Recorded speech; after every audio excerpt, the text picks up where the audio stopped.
man akalain na di ko rin inaasahan pa.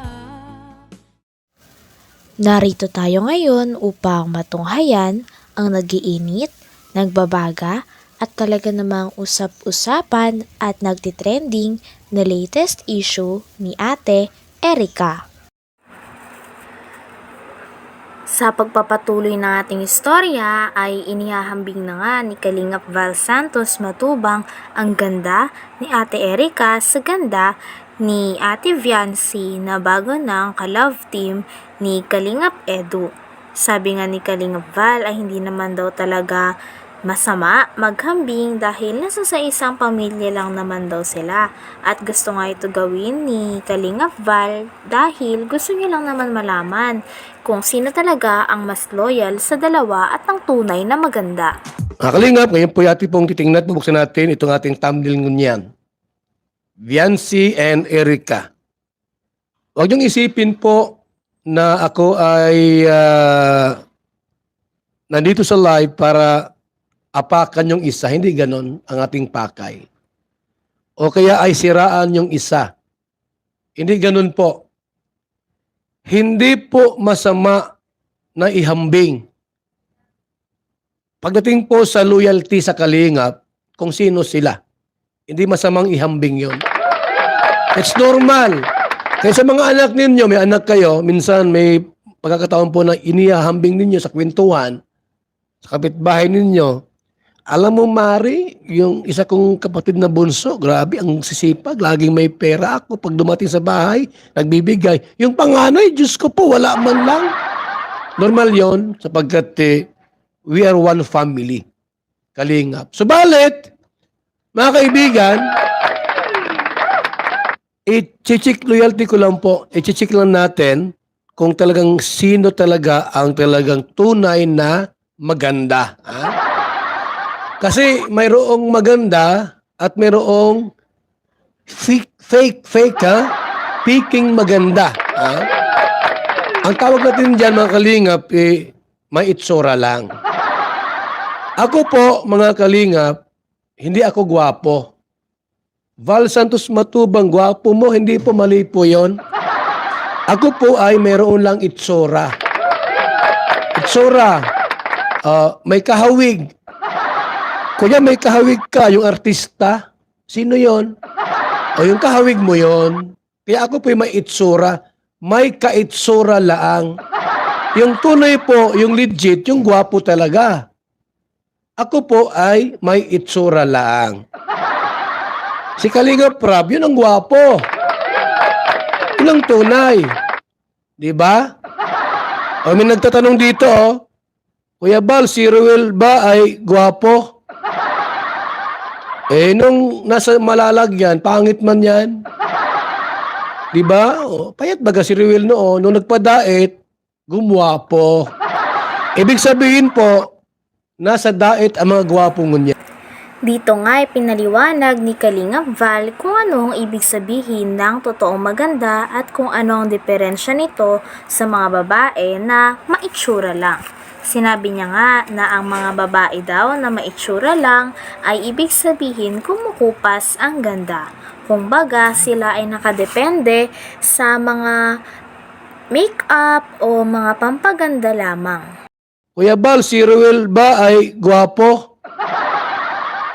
Nung nasa malalagyan, pangit man yan. Diba?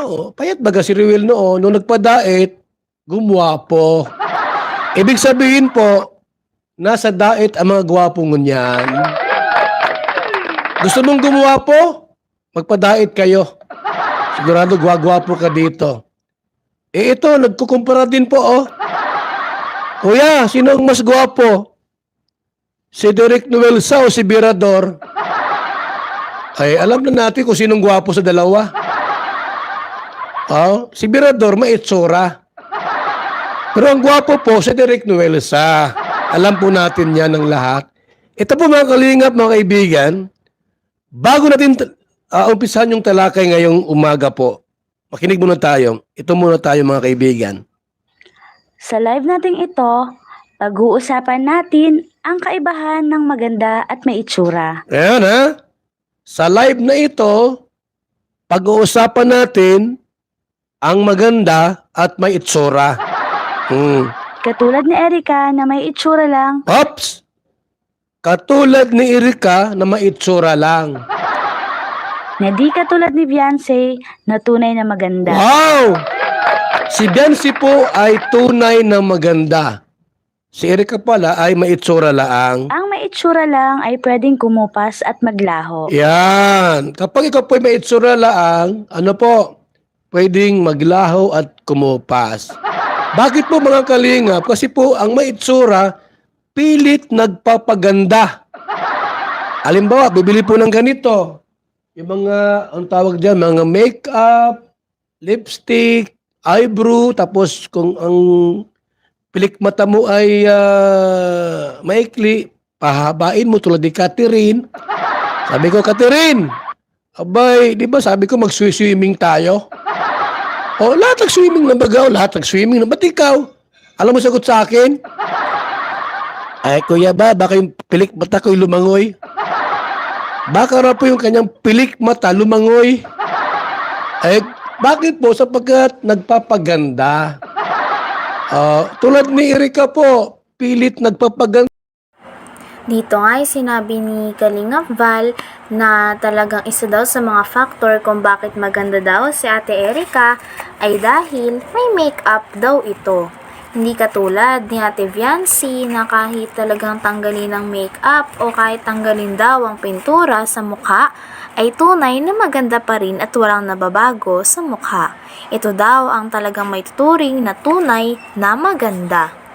Kaya nga napakaganda daw talaga ni Ate Viancy at walang-wala daw si Ate Erica dito. Laang, ano po, pwedeng maglaho at kumupas. Bakit po mga kalingap? Kasi po ang may itsura, pilit nagpapaganda. Halimbawa, bibili po ng ganito. Yung mga, ang tawag dyan, mga makeup, lipstick, eyebrow, tapos kung ang pilik mata mo ay maikli, pahabain mo tulad ni Catherine. Sabi ko, Catherine, abay, di ba sabi ko mag-swimming tayo? O, lahat nag-swimming na bagaw, lahat nag-swimming na. Ba't ikaw? Alam mo sagot sa akin? Ay, kuya ba, baka yung pilik mata ko'y lumangoy? Baka raw po yung kanyang pilik mata lumangoy? Eh, bakit po? Sapagkat nagpapaganda. Tulad ni Erika po, pilit nagpapaganda. Diba? Yung mukha niya may pintura. Pero si Viancy po, mga kalingap, kahit walang pintura ang mukha, lumalabas ang tunay na ganda. Ganyan po ang totoong maganda po. Kahit walang pintura, ang gamit ay pulbulaang, lumalabas ang tunay na ganda. Yung nagmi-makeup, nagli-lipstick, ang tawag dyan, trying hard. Trying hard yan, gustong gumanda, kasi maitsura laang. Subalit ang tunay na ganda, kailanman ay hindi mapapawi. Yon, ang tunay na ganda po, kailanman hindi napapawi. Kami po, tulad ko, maitsura lang, ay habang tumatanda, pumapangit. Pero ang gwapo po, like Agamulak. Gwapo ni Agamulak, no? Matanda na pero gwapo pa rin. Tulad ni Philip Salvador. Mga ganon, habang tumatanda, lalong nagbo-blooming, gumaganda. Pero kami po, ni Birador, maitsura lang kami. Si Direk Nuelsa po ay talagang gwapo talaga yan. Kaya nga tinawag siyang Adonis ng Kalingap. Gwapo man yon. Si Beyonce na Kalingap Angel ay tunay na maganda. Yan! Mula sa Hanggang dito na lamang muna ang ating nag-iinit, nagbabaga, pinag-uusapan at talaga ng mga nagtitrending na latest issue ni Ate Erica. Maraming salamat sa inyong panunood. Hanggang sa muli. Bye!